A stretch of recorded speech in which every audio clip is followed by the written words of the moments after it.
자, 국문 해설입니다.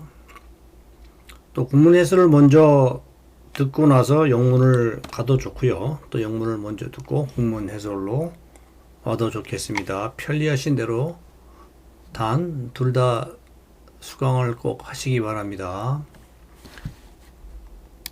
자, 여기서는요, 이제 우리가 뭘 얘기하고 있냐면은 설계 디테일, 기초 설계 상세를 얘기하고 있습니다. 그래서 먼저 복습을 이제 할 것이, 우리가 기초 설계를 하는 데 있어서 소일 관점에서 이런 세 가지를 체크를 해야 되고, 스트럭처럴 관점에서 이 세 가지를 체크를 해야 됩니다. 소일 관점에서는 이제 과연 우리가 그 소일의 진해력 파괴가 일어나는가, 그 다음에 이제 우리가 사용성이 괜찮은가. 저 사용성이 괜찮다는 얘기는 이제 부등 침하가 일어나면요, 소일의 부등 침하가 일어나면은 이제 집에 문이 잘 안 닫히겠죠, 그렇죠? 그치, 그런 것들 얘기하는 겁니다. 부등 침하에 의한 우리가 서비스빌리티, 사용성 문제. 그 다음에 이건 이제 전체적으로 침하가 얼마나 많이 일어나느냐, 이제 이 세 가지입니다. 그죠? 그래서 우리 상부 하중이 소일의 진해력을 초과하지 않는가, 부등 침하에 의한 사용성 파괴가 일어나지 않는가, 전체 침하가 많이 일어나지 않는가, 그죠? 그래서 이 세 개를 이제 시험 문제에서 물어볼 수 있죠, 그죠? 근데 이제 이번에는 뭐 전부 오픈북이니까, 근데 이걸 물어보면 이제 일로 와서 찾아서 쓰면 되겠죠, 그죠? 이런 문제를 과연 되겠습니까? 근데 어쨌든 간에 중요하죠. 그 다음에 이제 구조물 관점에서의 최근요, 우리가 그 fractural failure죠. 기초의 휨 파괴죠. 그죠? 휨 파괴가 일어나는가, 일어나지 않는가. 전단 파괴죠. 전단 파괴가 일어나는가, 일어나지 않는가. 그죠? 그 다음에 여기 이제 그 기초 부분에 철근 상세가 잘 돼 있는가. 그래서 요거 세 개가 바로 구조물 관점에서 보는 설계입니다. 반드시 기억하시기 바랍니다. 그리고 이제 이거 기억나시죠? 우리가 기초의 하중이 내려올 때는요, 이 기초가 아무리 커도요, 여기에서 1대2의 비율로 하중이 이렇게 분포되어 나오는 요 부분만 기초를 이용하게 돼 있는데요. 아무리 기초가 커도 이건 다 있으나 마나입니다, 여기는요.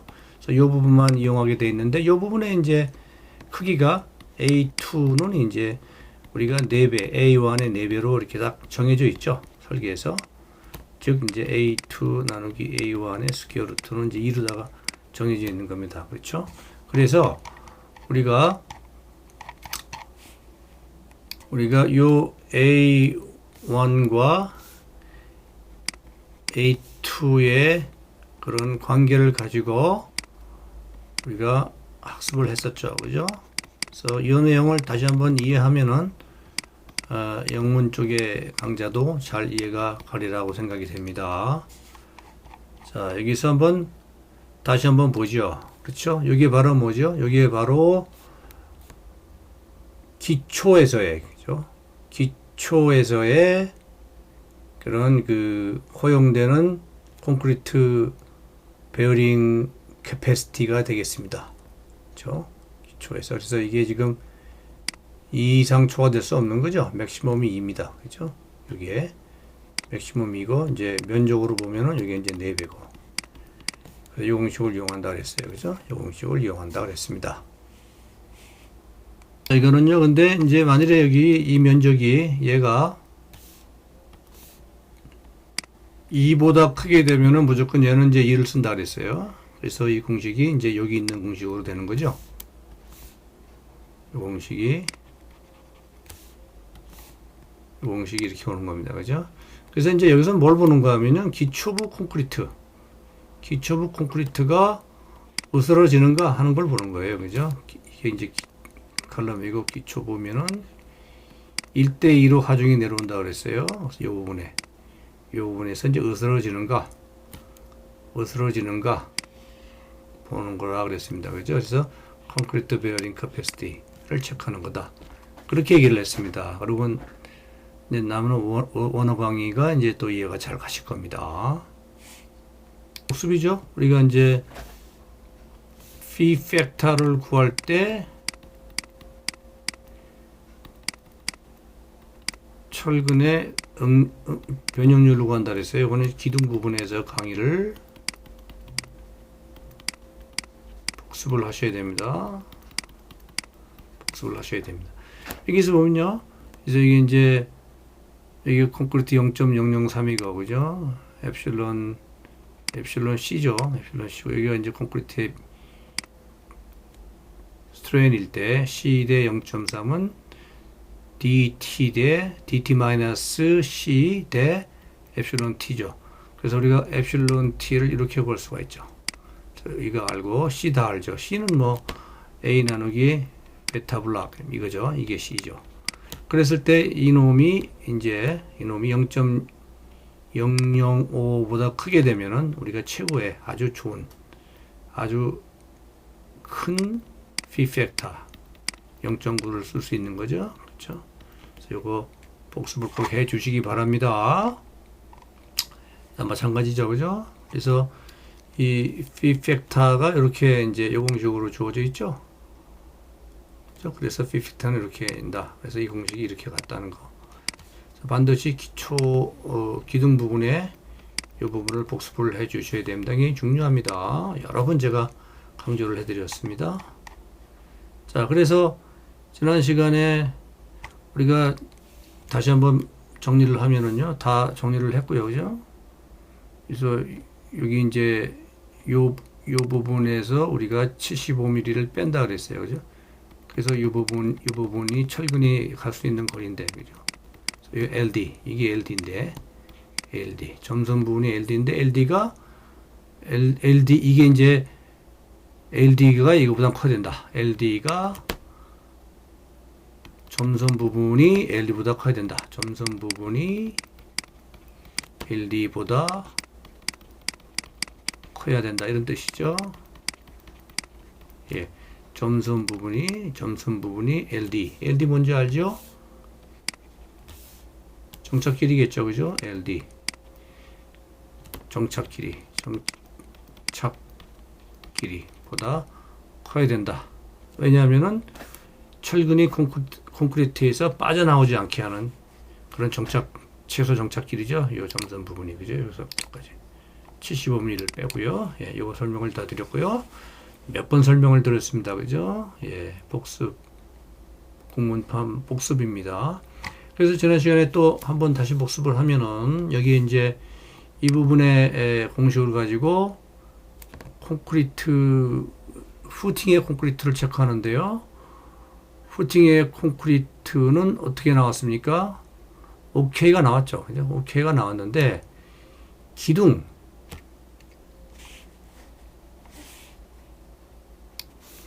그래서 여기 보면은 이제 콘크리트 후팅에서의 우리가 저항 능력은 얘잖아요. 그죠? 맥시멈 베어링.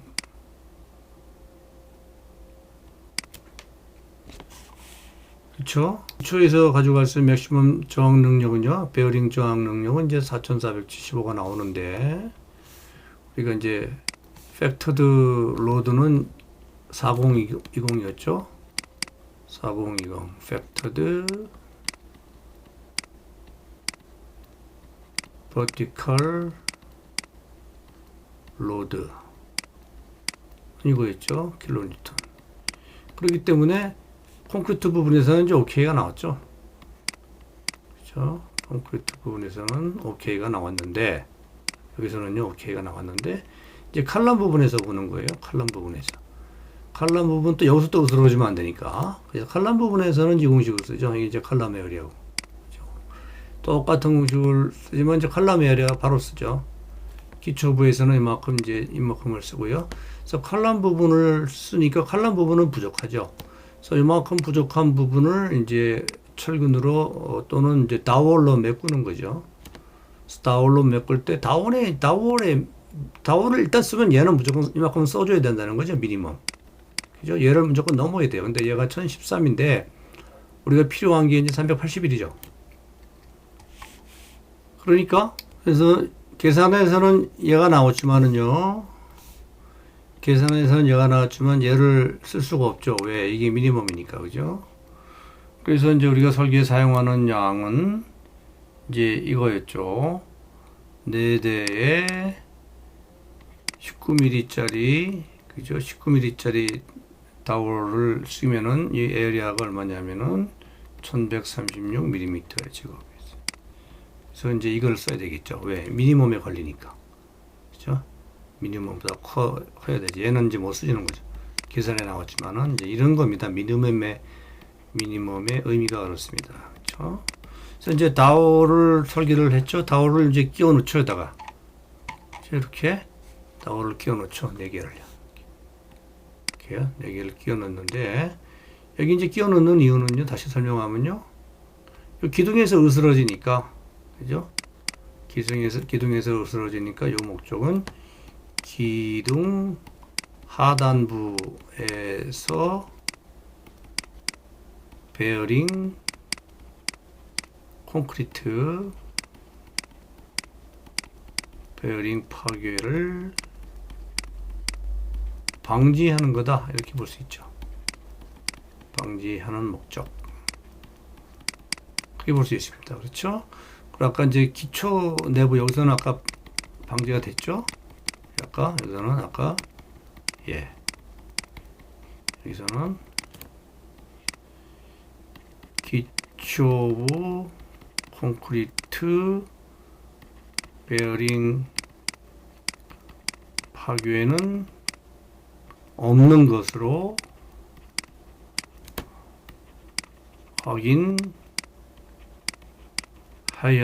뭐 이렇게 얘기할 수 있겠죠? 이렇게 얘기할 수가 있겠습니다. 그죠? 이제 설계 순서가 나왔죠. 그죠? 리바를 다 설계한 다음에 설계 순서를 보면은 이제 전단 설계 1A, 2A가 있었고요. 그 다음에 이제 휨 설계가 있었죠. 그 다음에 이제 접합부 베어링 설계가 있었죠. 그죠?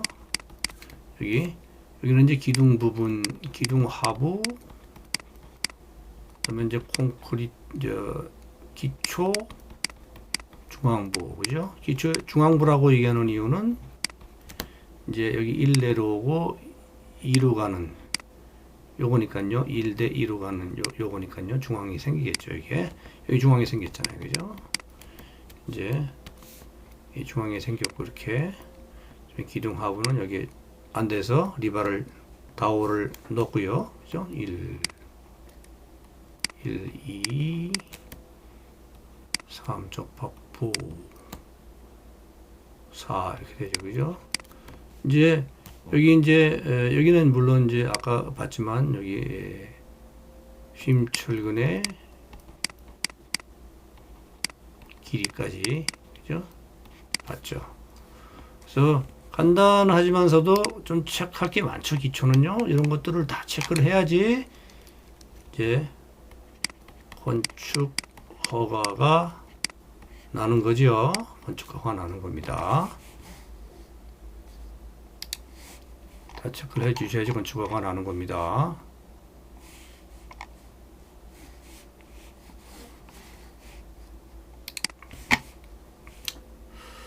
오케이. 이제 다음 번으로 넘어오면 여기 이제 4가지가 있죠. 4가지인데 다섯 번째로 넘어오죠. 다섯 번째는 이제 연결부입니다. 그렇죠? 건축 허가가 여기까지에서 나온 게 아니고 하나 더 있네요. 그죠?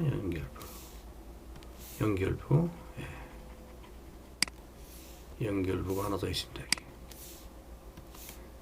여기까지야 건축 허가가 나오는 겁니다. 연결부는 자, 다시 한번 이건 뭐 영어로 다 설명되어 있으니까 지금 다 보충 설명으로 생각을 하시고 이제 원어 강의, 영어 강의를 메인 강의로 삼으셔야 됩니다. 그리고 여기에 이제 국문 보충 강의를 참고하시면 되겠습니다. 기초 부분은 이렇게 진행하겠습니다. 예. 근데 뭐 어떻게 하다 보니까 국문 강의가 뭐 원어 강의와 길이가 비슷해지고 있습니다. 오늘도 그렇고요. 지난번도 그렇고. 자, 요거를 한번 다시 이 부분은 좀 영문 강의가 어려울 수도 있겠다 그런 생각을 했어요. 제가 영어로 준비하면서 한번 보죠. 자, 우리가 이제 시공을 한번 상상해 볼까요? 시공할 때는요. 이제 설계는 뭐 기둥부터 하고 기초부터 하도 상관없는데 시공은 반드시 뭐부터 합니까? 기초부터 하죠. 이렇게. 그죠? 기초부터 콘크리트 치고 시공을 하죠. 그래서 이제 기초 콘크리트가 완료될 때 우리가 철근을 이렇게 빼놓죠. 그죠? 철근을 이렇게 빼놓습니다. 그죠? 이 빼놓는 이유는 이제 기둥하고 연결하기 위해서. 이해가시죠? 그렇기 때문에 철근의 기둥에 속해 있는 철근은 이 기초로 내려갈 수가 없어요. 왜냐면 기둥을 타설을 하기 위해서 거푸집을 대는 순간에 거푸집을 댄다고 칩시다. 기둥을 타설하기 위해서 거푸집을 댄다고 칩시다. 이렇게 그때는 이미 이제 여기다 콘크리트가 굳어 있죠. 굳어 있고 기초부에서 연결용 철근만 올라와 있어요. 이렇게. 그죠? 이런 상태가 되어버리는 거예요. 이런 상태가. 그죠? 여기 뭡니까? 기둥과 기초 연결용 철근. 이렇게 되어 있는 거거든요. 그래서 철근을 갖다 꽂을 수가 없죠. 기둥에 있는 철근을 기초에다 꽂을 수가 없어요. 그래서 반드시 이음은 그래서 이음은 기초에서 나온 철근 또는 기초에서 나온 다올바도 뭐 철물이에요. 다올바로 한다. 그런 겁니다. 그죠? 반드시 기초에서 나온 철근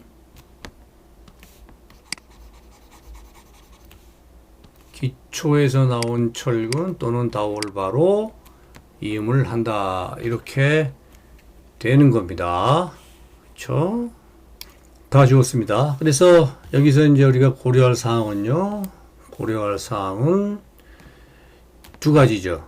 기둥 속에서 항상 이제 이음이 벌어지니까 기둥 속 35메가파스칼 썼죠. 기둥 속에서 요 다월, 이게 다월이죠. 이게 다월입니다. 요 다월의 랩스 프라이스가 이제 이음이죠. 그죠? 겹침 이음을 랩스 프라이스로 합니다. 겹침 이음.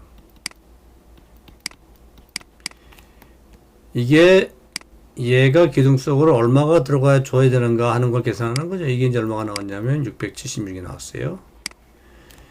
그 다음에 이제 요또 기둥에 또 리바가 랩스 프라이스 되죠. 리바가 그죠? 여기 기둥 리바. 기둥 리바가 또 랩스 프라이스 되는데 이럴 때 기둥 리바가 랩스 프라이스 얼마가 되는가? 이건 이제 433mm. 이제 짧은 이유가 이제 다월은 22mm짜리 쓰고요. 기둥 철근은 이제 25mm짜리거든요. 그렇죠? 얘는 이제 25mm. 얘는 이제 22mm 이렇게 되는 거죠. 이렇게 22mm. 그러니까 이제 철근이 얇은 게 겹침을 더 시켜줘야 되겠죠. 이렇게 그죠? 여기서 여기도 마찬가지고요. 그래서 요거 두 개 676 나오고 433이 나오는 건 여러분께서 숙제를 한번 해보세요. 제출은 필요 없다. 그죠? 그래서 한번 이건 이제 RC1에서 배운 이제 지식이죠. RC1에서 배운 겹침 7장인가요? 뭐 몇 장인지 모르겠습니다만 RC1에서 우리가 겹침 이음에서 배운 아주 간단한 방법입니다. 그래서 해보면은 이제 랩스 프라이스 22mm짜리는 676mm, 그다음에 25mm짜리는 433mm 이렇게 되는 거지요. 그죠? 자, 이어가시죠. 그래서 반드시 우리가 이 중에서 이제 긴 거 가지고 우리가 선택하는 거죠. 긴 거로 선택을 하는 겁니다. 그리고 또 이제 이번에는 이제 다월만 기초내로 들어가 있으니까 뭐 다월이 이렇게 있을 수도 있고요. 다월이 뭐 이렇게 있을 수도 있죠. 또 이렇게 있을 수도 있고, 그죠? 그래서 어디서 꺾어줘야 되느냐 하는 문제죠. 그래서 또 다월도 기초 콘크리트가 이제 얘가 이제 좀 약하죠. 기둥보다는요. 이게 얼마냐면 여기가 20메가파스칼이죠. 여기 있잖아요. 20메가파스칼로 얼마까지 정착이 되어야 하는가를 보니까 500mm, 미니멈 500mm가 돼야 됩니다. 그죠? 그래서 500mm. 그래서 뭐 연결부도 꽤 신경 써야 할 게 많습니다. 그죠? 예. 여기에 정착 길이, 그 다음에 여기에 또 정착 길이, 그죠? 여기는 이음 길이라고 할까요? 이음 길이. 겹침 이음 길이. 여기는 정착 길이. 그죠? 꽤 신경 써줘야 할 때가 많습니다. 네. 그렇습니다. 그래서 여기는 겹침 이음 길이고, 여기는 이제 정착 길이. 이렇게 되는 겁니다. 그죠? 그래서 간단하지가 않아요. 근데 뭐 따지고 보면 복잡한 건 없어요. 그리고 이제 이쪽으로 와서도요. 우리가 이제 한번 볼까요? 여기도 이제 재밌는데요. 여기도 보시면 이제 이렇게 되어 있습니다. 여기 맨 처음에 우리가 여기는 이제 콘크리트에 의해서 계산되는 제공되는 이제 축 강성이죠. 축 강성입니다. 축 강성. actual capacity입니다. capacity. 오케이. 이 공식은 이거죠. 우리 다 배웠죠, 옛날에? 요 AST 철근의 면적을 빼주는 거죠. 왜 철근은 따로 여기서 계산되니까. 그죠? 이 부분이 이제 철근에 의한 축, actual capacity. 여기에 콘크리트에 의한 actual capacity. PC, 그래서 여기 PC, 여기 이제 PS. 뭐 이렇게 쓰는 거죠. 그죠? 그런데 아까도 말씀드렸지만 이 철근은 쭉 이 아래까지 못 내려가죠. 이 아래까지. 왜냐하면 콘크리트는 이미 선 시공이 되기 때문에. 그죠? 그래서 철근은 여기서 멈춰요. 경계면에서. 그죠? 경계면에서 멈추기 때문에 철근에서 제공되는 액츄얼 캐패시티는 점점 줄어들죠. 급기야는 여기서 멈춥니다. 그죠? 이해가시죠? 이 그림이 설명 없이 들으면 도통 무슨 말인지 알 수가 없어요. 그죠? 이렇게 경사로 표현되는 겁니다. 지워보겠습니다. 보이시죠? 이렇게. 그죠? 오케이. 자, 근데 이제 콘크리트는 늘죠? 여기서부터 늘어납니다. 그죠? 늘어나는 이유는 콘크리트가 제공하는 축강성이 늘어나는 이유는 이제 이 AST가 없어지죠. 왜? 얘가 사라지니까. 얘가 사라지니까 어디서? 경계선에서 얘가 사라지니까 얘도 사라진다. 그죠? 그래서 전체적으로 얘는 커진다. 뭐 이렇게까지 다 써드려야 되나요? 그죠? 예. 그래서 이제 여기는 완전히 여기까지 끝까지 가는 겁니다. 근데 조금 남아있죠, 이게. 조금 남아있는 건 뭐냐면 이제 다월이 올라와 줘야죠, 다월이. 다월이 이제 이 경계선에서 겹침 이음에 또는 경계선에서의 연결 강성을 제공하잖아요. 이거는 이제 다월에 의해 제공되는 그런 축강성이다. 이렇게 보면 되겠습니다. 그죠? 이거는 다월이 보충하는 부분이다. 이렇게 보면 되겠습니다. 그래서 얘는 소멸되지만은 다월이 생기죠. 그러니까 이제 엄밀히 따지면요. 이제 이쪽 공식이 0.2 공식이요. 엄밀히 따지면은 이제 이 공식이 일로 와가지고 phi 0.85 넓게 씁시다. 장수가 phi 0.85 f'(c) ag 마이너스 이제는 다월이죠. ASD 이렇게 되겠죠, 그죠? 엄밀히 따지면 여기 있는 거, 그죠? 뭐 크기가 크지 않으니까 그렇게 해도 좋고 이렇게 해도 좋고 다 좋습니다. 예, 책에는 이거는 설명이 안 돼 있죠. 얘는 오케이. 자, 그렇게 이제 이해가 다 가시죠? 여기 있는 이제 그림들이 샅샅이 이해가 가십니다. 그렇죠? 그래서 이제 여기에 맨 마지막으로 보면은 이제 AST가 0일 때 이제 0이지만은 이제 다올 철근이 생긴다 이런 얘기입니다. 그죠? 그래서 콘크리트가 접합면에서 베어링으로 지탱하고 부족한 부분은 다올이 담당한다. 설명 다 된 거죠. 이 그림이 이제 다 이해가 다 가시죠? 그죠? 이 그림들이 다 이해가 가시죠? 그죠? 여기가 다 이해가 가시죠? 그죠? 다 이해가 가시죠? 예, 다 이해가 가시죠? 그래서 이제 그림 하나하나, 선 하나하나가 다 이해가 갑니다. 그죠? 여러분 노트를 잘 해놓으시고, 투니 법칙 있죠? 예. 투니 법칙. 예. 노트 필기를 잘 해놓으시고요. 여러분께서 나중에 이거는 업무에 많이 나오는 부분이거든요. 업무에 잘 이용을 해보시기 바랍니다. 그래서 뭐 현역이 다시 한번 해보겠습니다. 책이 있으니까 정리를 하는 거죠. 그래서 교과서 788페이지는 어떻게 설계를 마무리하냐면요. 연결 마무리를 하냐면은 이제 보세요. 이제 랩 스플라이스가 두 군데가 발생했죠. 기둥 하부에서요. 그죠? 우리가 다월에 대한 랩 스플라이스, 이게 다월이죠. 다월. 이게 이제 철근이죠. 철근보다는 다월의 랩 스플라이스가 길다 그랬어요. 이제 이게 다이아미터가 작으니까 이 두 개를 반드시 체크를 해줘야 된다. 그죠? 안 그러면 철근이 콘크리트에서 이제 빼져나가는 수가 있죠. 큰일 나죠. 그 다음에 우리가 콘크리트 입장에서 보면은 기둥 하부에서의 으스러짐 방지하면은 바로 이해가 가죠. 그렇죠? 영어로는 바로 이해가 간다. 영어로는 ring the bell. 이렇게 얘기하죠. 미국 사람들이. Does it ring the bell? 그러죠. 물어볼 때. Does it ring the bell? 하면은 바로 알아듣겠어? 이런 뜻이 되겠죠. 예. 그 다음에 또 하나는 이제 기초부에서, 그죠? 기초부에서 으스러짐이 영어로 크러싱이죠. 크러싱. 방지하는 거 두 가지고. 요거는 이제 반드시 빠져나가지 말아라. 다올이 또 빠져나가지 않게 해서 어떻게 했다 그랬어요? 기초부에서 빠져나가지 않게 해서 어느 정도 집어넣었죠? 이게 아까 500mm 넣었죠. 그죠? 500mm 넣었죠. 그죠? 그리고 이제 failure in the column left splice between dowel and the column bars. 이거는 이제 4번은 반복이죠. 여기 다 나왔죠. 4번은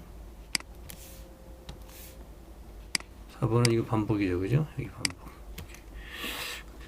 그래서 결국은 이제 우리 국문 해설도 시간이 지금 30분 이상 가고 있는데요. 설명을 뭐 다시 한 거나 마찬가지죠. 그런데도 뭐 저는 상관없습니다. 여러분께서 이 기초 부분을 완벽하게 소화를 하신다면요. 여러분 이제 기초 부분은 상당히 우리가 시간을 많이 할애하고 있죠. 벌써 이제 2번인가 했나요? 앞으로 3번인가 더 할 건데요. 그래서 기초 부분은 우리가 뭐 기초 없이 건물이 올라갑니까? 뭐 어불성설이죠. 그죠? 기초가 있어야 건물이 올라가는 거죠. 그래서 우리가 회사에 가면요. 기초를 먼저 합니다. 당연한 게있죠. 건물이 기초를 잘 만나야 돼요. 여러분 기초를 공부를 잘 해 놓으셔야 됩니다. 그죠? 그러면은 이제 회사에 가서 든든합니다. 여러분의 아주 충실한 길라잡이가 될 겁니다. 다시 말씀을 드립니다. 그래서 영어 강의가 메인입니다. 그래서 영어 강의에서 메인으로 가시고요. 국문 강의를 같이 들으시는데 이제 영어 강의 맨 처음에 들을 때 좀 이렇게 불편하실 수가 있어요. 그럼 국문 강의를 먼저 듣고 뭐 예를 들어도 되고요. 또 예를 듣고 한번 영어를 테스트를 한번 해보고 예를 듣고 예를 먼저 듣는 분들은 이제 국문 강의를 듣고 한번 다시 들어보세요. 그죠? 얘가 이제 이해가 확 가죠. 그죠? 국문 강의를 먼저 들어도 좋고요. 영어 강의 먼저 들어도 좋고 여러분의 상황에 맞게 국문 강의, 영어 강의를 잘 활용하시기 바랍니다. 그래서 이 두 가지를 다 하는 이유를 여러분이 잘 이해를 좀 해주시기 바랍니다.